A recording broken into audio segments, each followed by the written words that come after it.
Welcome to First Unitarian Society of Minneapolis, the birthplace of Congregational Humanism. We carry on that tradition of free thought today, dedicated to promoting a free search for truth, meaning, and justice. Our web address is firstunitarian.org. I'm David Breeden, Senior Minister. Welcome.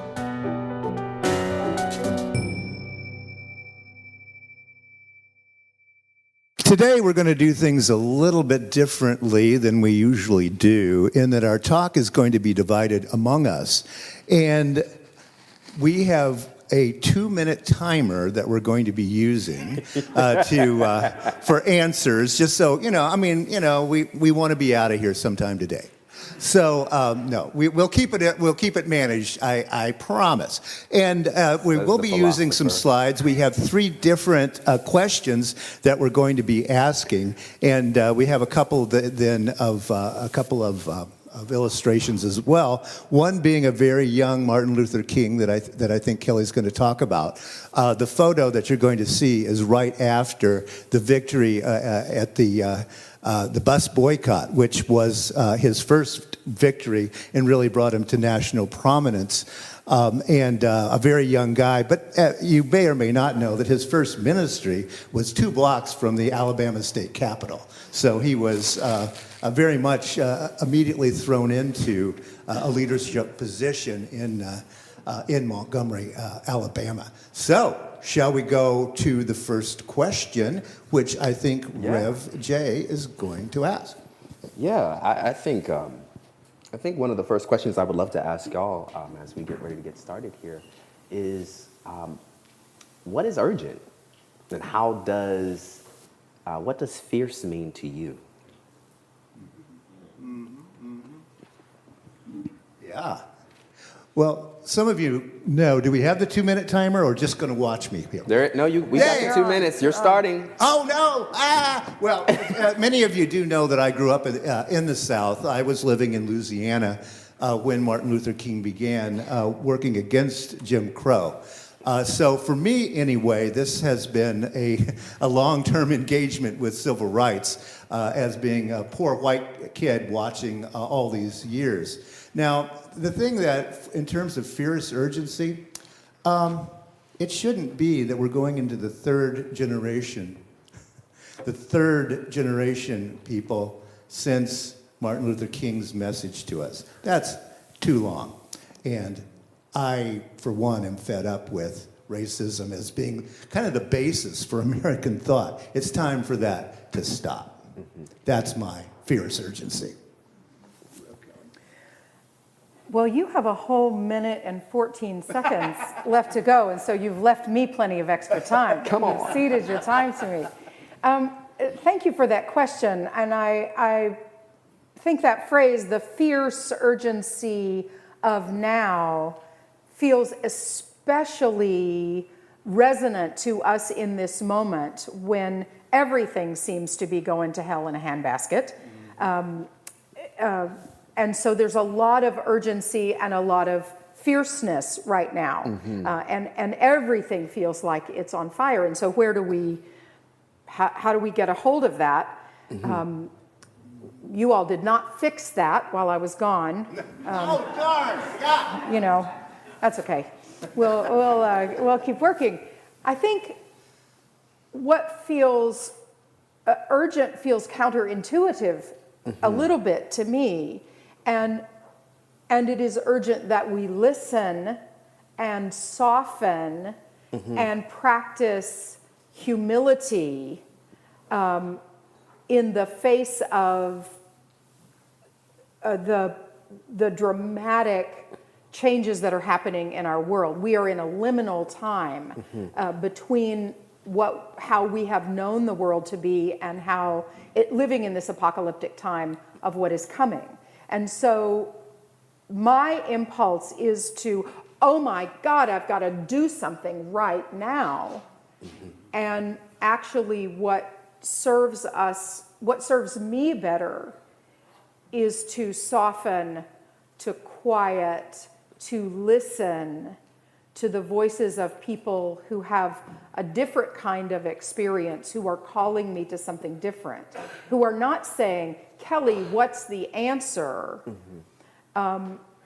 People who live with oppression, I live with privilege, and people who live with significant oppression are not asking Kelli what's the answer and what we should do.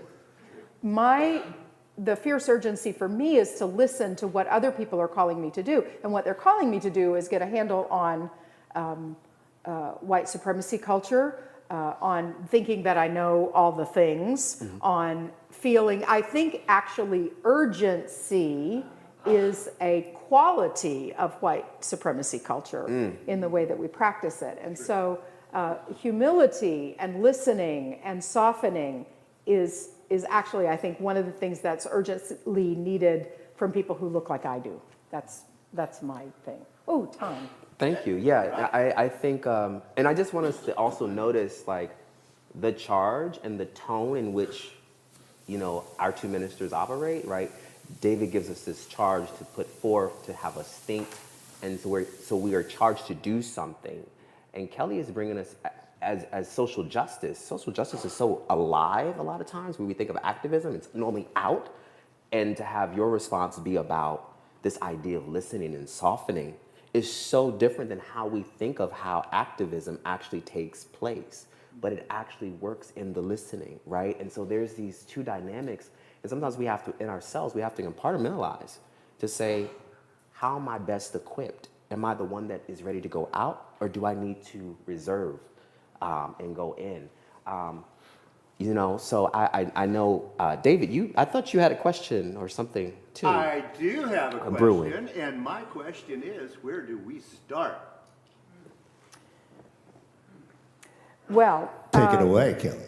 I, as we talked about in our preparation for this moment, I had a little critique for the question. Okay. Because I'm always curious when people say, where do we start? And we hear this question a lot. You didn't make it up, right? Nope. And we never start. We're always doing. We're always inheriting. We're always building on what we've done before. And the mistakes that we've made and the victories that we've won and the coalitions that we were a part of. Nothing is ever really new. Nothing is ever really new. It all builds on the thing that was coming before it. And evolution itself is only a few degrees of change into the next adaptation. So we are adapting into the new thing. So I think we start each morning. Perhaps each day is new, but it builds on the day before. But we start each morning with a commitment, or perhaps each afternoon or each hour, with a commitment to live into, just living. How do I want to walk in this world? What space do I take up, and how do I take it up? What's the air that I take up? What do my beloveds call me to? How do I prioritize the lives of those who have so much to offer without making them do the extra work, right? And I think we also continue by being willing to make mistakes. Y'all have heard me say this before. If you're not willing to make big, fat mistakes in racial justice work, if you're worried about getting dinged, you'll never do it. You've got to be willing, I've got to be willing to step in it, because I'm gonna, right? And then say, oh, Jay, I stepped in that. I'm sorry, I don't want you to carry my water, but I stepped in it and I'll do better, right? And we build that trust that way. So that's what I would say. What's your thought? I think it's funny to think about where we start, because I guess I haven't gotten over the fact that it's literally -6 outside. My soul.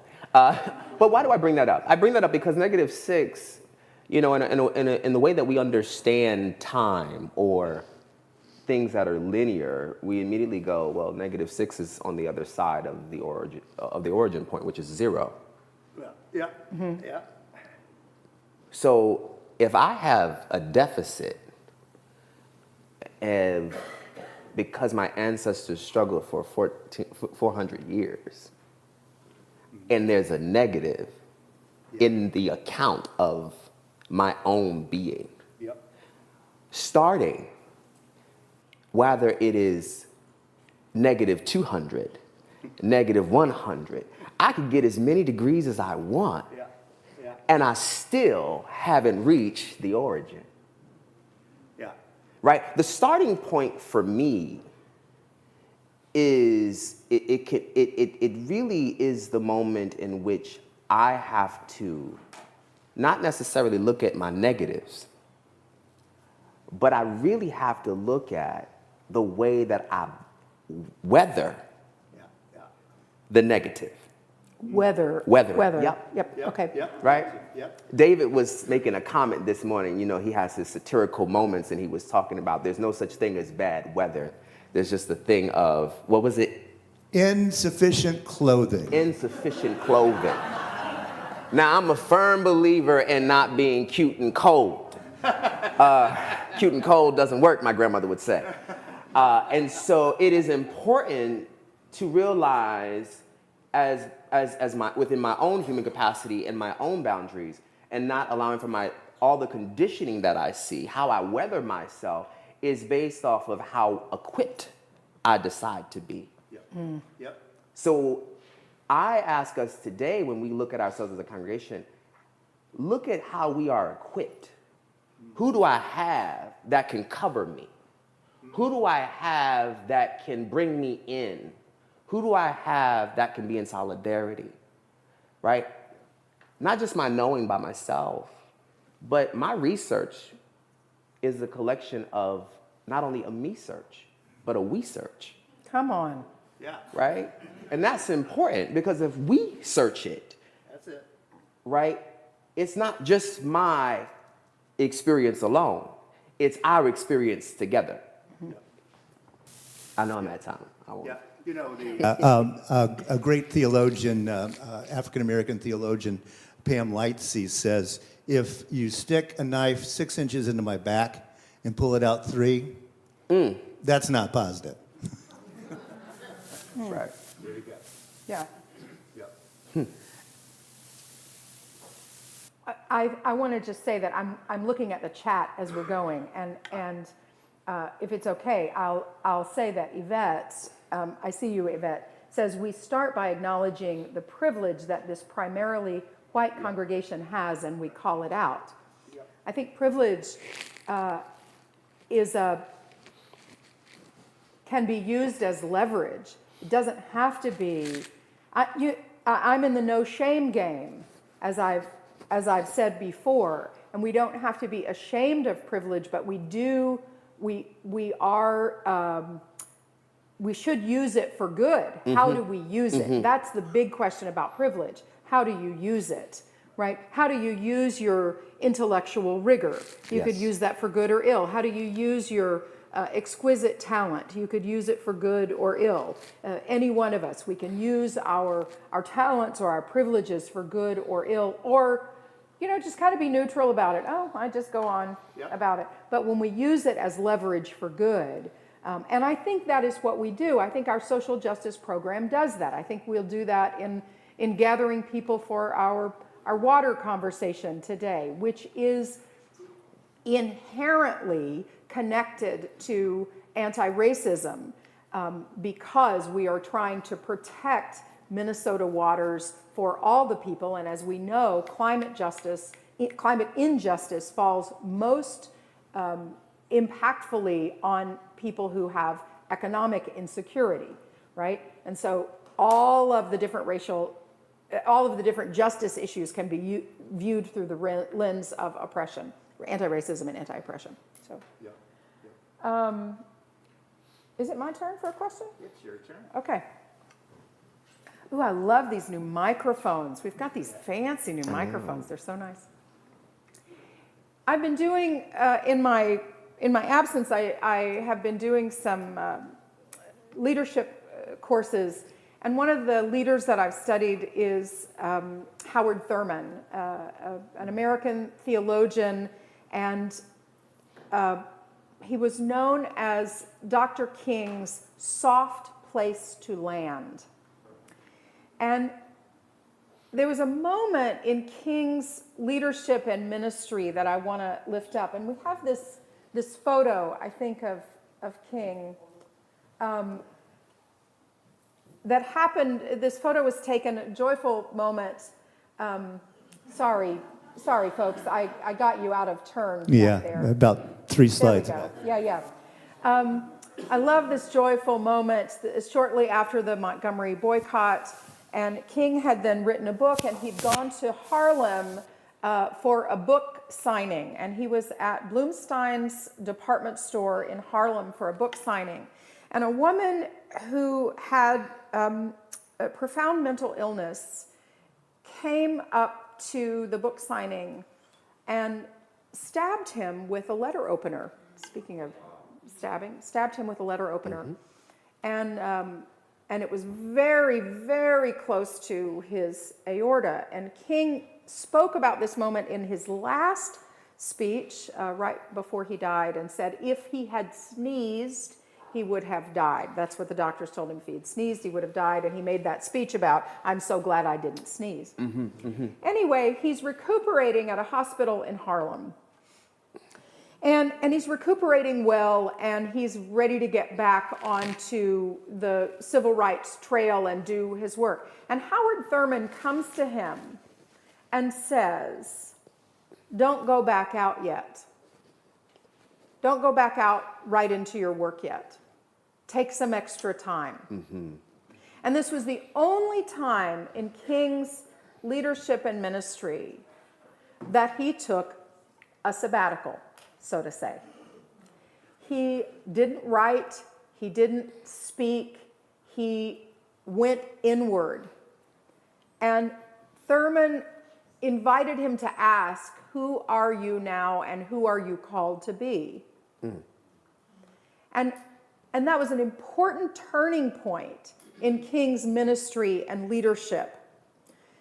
And so the question that I have for David and for Jay is how, and for you, is how we both protect and renew ourselves for this holy work, for this deep, challenging, loving work. What are the practices that you engage in to step back from it so you can go back out to it? It's not all listening and being quiet and humble. You got to get back out into it, right? So I'm curious, what are the ways that you protect and renew yourself spiritually, mentally, and mindfully for this work? And I'll ask you first. Yeah. I'm sitting here thinking about this because as you were talking about King, I think one of the unique things as I think about the idea of renewal, in short, as we know him to be Martin Luther King, that was not his birth name. His birth name was Michael. He changed his name during seminary. Is that right? Yeah. Huh. So he knew something had to be renewed. And the reason why he chose this name is because he understood the Protestant leader at the time, back then, that most theologians would study was Martin Luther. And so Martin Luther was a changer, right? Moving Catholicism out of the way for people and creating a whole new movement. Well, this is what he does. He finds a way to connect his ministry to this name while in seminary. Something had already been renewed. And so I go to the name changing because when I think about my own experience, there's a great hymnal a great spiritual that says, change my name. It talks about change my name. And there's this renewal process that when I look at what my name holds, when I look at what my name holds, when I think about the character and the integrity I seek to operate in, or when I think about the way in which my inherited worth is attached to who I am so interested in constantly being renewed and protect myself by naming myself and naming my freedom. Right? And so when he names himself, giving himself a new name, he is able to name his freedom. That is the moment of rest. That is the moment of restoration. And for me, it is the same thing. The naming for me, to be able to name my freedom, is that probably through the arts. It happens when I am dancing. It happens when I am sharing in song. It happens because I'm able to name my freedom. Beautiful. Thank you. Yeah. Lovely, lovely, lovely. Well, we were talking about this, how we were going to do today all week. And so my response, as it almost always is I started writing poems about it. So for me anyway, going into my head and writing is my hidey hole, my secret place, my batteries that I hook up to. As a matter of fact, I thought about being a contrarian and only reading the poems that I wrote this week when you ask questions. But I decided not to do that because that's carrying it too far. But yeah, for me anyway, I mean, when I see another murder, I write a poem about it. I wrote a poem the other day about another black man dead.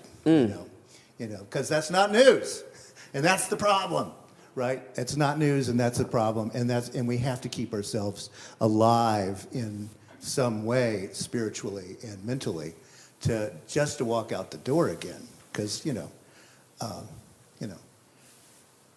a worldwide known lynching occurred 3 miles from here, right? So we live in a very important place to talk about this. But we got to keep talking. It ain't just today.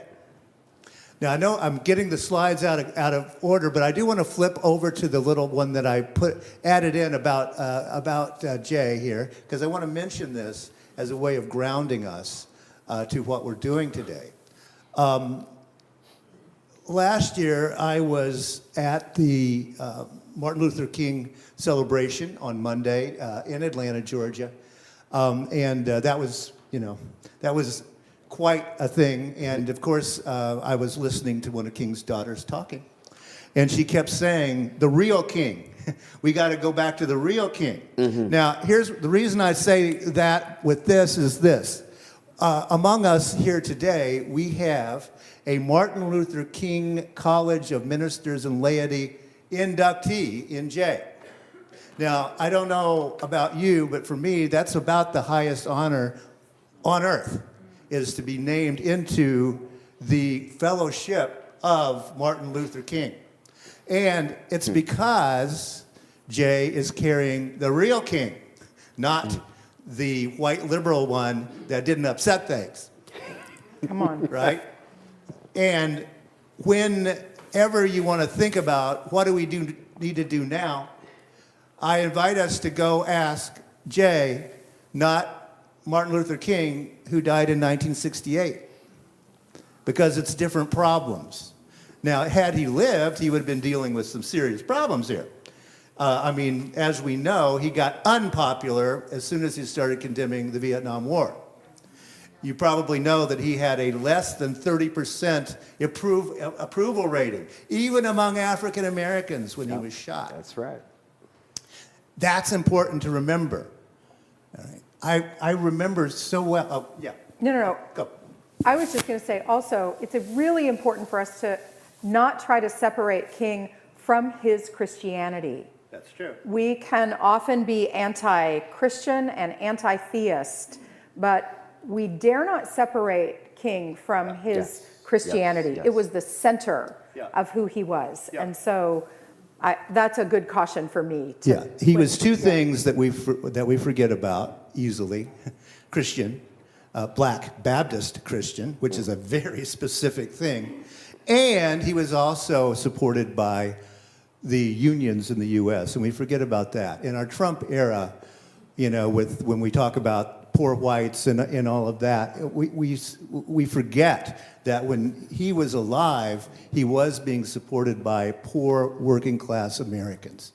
When the news that King had been shot went through the factory where my dad worked, they're Boilermakers Union, steelworkers nowadays, they walked off the job. Everyone in the factory walked out and came home. I remember my dad picking me up and putting me on the washing machine and saying, they killed Dr. King. Everyone left, and we forget the finances were coming from the Christian churches and the labor unions. How we get back to that is one of the things that obsesses me, because we lost it. We lost it. I want to say something that we are, a couple of things that we're trying to do here. We are trying to restart our moving toward equity work. So if you are interested in getting involved in our moving toward equity work, would you please reach out to me and let me know. I am eager to talk to you about what your interest is. It kind of dropped off during the pandemic, and it's time for that to be renewed. So there's something we can do, is get together and talk about what that's going to mean. We don't have to solve it all, but we can do some things. The other is in February, we will have Lena Gardner here from Black Lives Unitarian Universalists, Blue, and she will be here speaking on, I think it's February 17th. I'm not looking at the calendar right now. But she's going to be talking about the North Side housing development, which is a specific housing development for African American and indigenous families that is being built to build equity in the community. That is a specific, tangible, financial thing that we can help and get involved with. So watch the Friday email, watch other channels for more information about that. So things are moving, and there are things that we can do. And we should probably... Yeah, Jay, you want to take us out? Any last thoughts before we... I mean, I think, if anything, we've talked about so much. I just hope that we have the opportunity to keep asking questions. These are the conversations that I engage with both Kelli and David individually. So it's nice to kind of pull it out so y'all can see behind the curtain a bit. Because even when David is going to write something, there is conversation between us in how we develop ideas. And I think it's important to see the less refined, the let's just think it through while we're here. And I think that's what I would invite you all to do. Think it through, yes, but also realize that thinking through can also be aided in best practice, because our practice is what helps us get through the process. It doesn't make us perfect. I'm not interested in perfect. Come on. That's white supremacy culture. Yeah. I gotta say what it is. Perfection is white supremacy culture. That's why we don't like to make mistakes. We have to get in process. That's right. And engaging in process means that we're gonna get messy. Come on. That's right. And we are gonna make mistakes. And I'm gonna make mistakes. And at the end of the day, as long as we have a heart to be truthful, to heal, and to reconcile, we have already started doing the work. Amen and amen.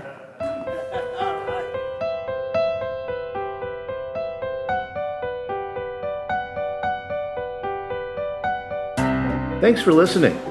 You can find much more about humanism and what's happening at First Unitarian Society in Minneapolis by visiting our website at firstunitarian.org.